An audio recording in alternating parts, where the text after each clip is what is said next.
Who's to blame for the deadly Chinese virus? That's the life or death power struggle happening right now in China.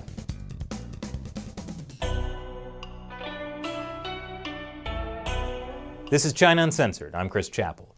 It's been weeks now since the Chinese city of Wuhan, where a deadly coronavirus first spread, has been under quarantine. And inside the city, people are afraid to leave their homes. And it shows. They're going a little stir-crazy there.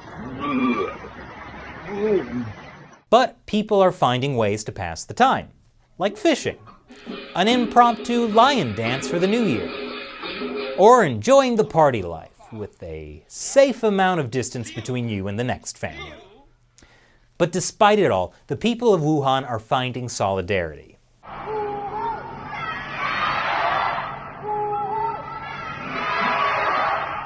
They're chanting Wuhan Jiayou, which means Wuhan add oil, which is like saying, go Wuhan, let's be awesome, which is way more than I can say for Chinese communist officials. For them, it's all about who's not awesome. High-ranking officials in Beijing are blaming low-ranking officials in Wuhan for the spread of the virus. Meanwhile, Wuhan's mayor is blaming Beijing leadership for some of the cover-up. Yeah, he's going down.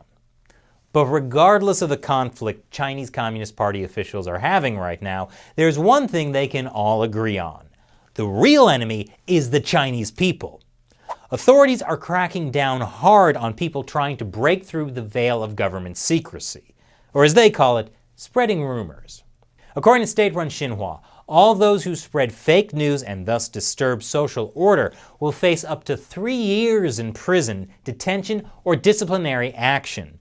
Those who have caused serious consequences will be given 3-year to 7-year prison terms. It makes sense. If they lock everyone in prison, then the outbreak can't keep spreading, right? Well, despite the threat of prison, a lot of people are still going online to blame the government, both high and low-ranking officials. Some residents of Wuhan are posting videos calling for international help. This footage that went viral shows bodies on the floor as other patients sit by.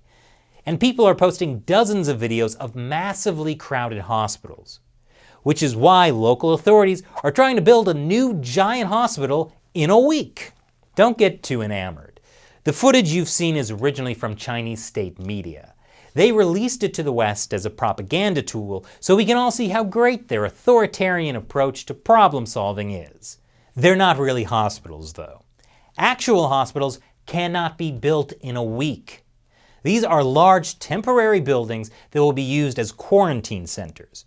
It's still a good thing, though, because normal hospitals are so stressed that there are reports of people going to multiple hospitals a day to try to get tested or treated.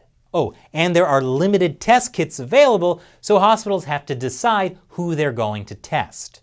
That's one reason why the true extent of the virus is still being underreported.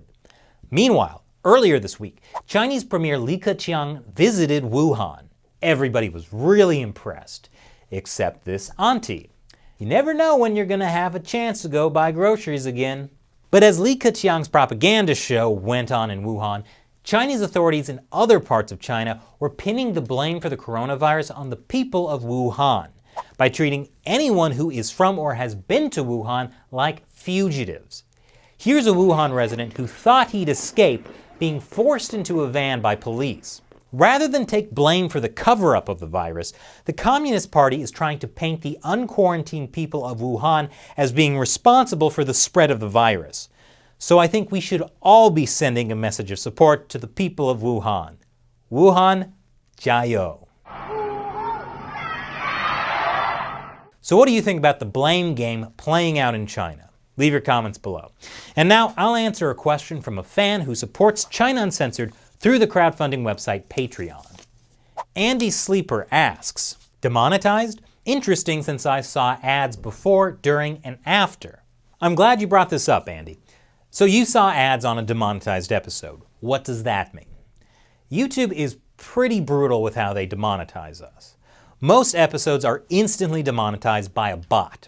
There is an appeals process, though. When I appeal, there's a period of time where, as YouTube says, limited or no ads will play. In other words, you might see an ad on a demonetized video only 1 out of 20 times. Then, 24 or 48 hours after my appeal, maybe YouTube accepts the appeal and admits that the algorithm was totally wrong for demonetizing our episodes. But by that point, the video will have already gotten most of the views it's going to get. In other words, even though it's been remonetized, we've already lost most of the money we were ever going to make. Now believe me, I'm not doing this show for the money. If I were, let's just say I could make a lot more money being pro-Beijing. But YouTube has made it very hard to fund this show.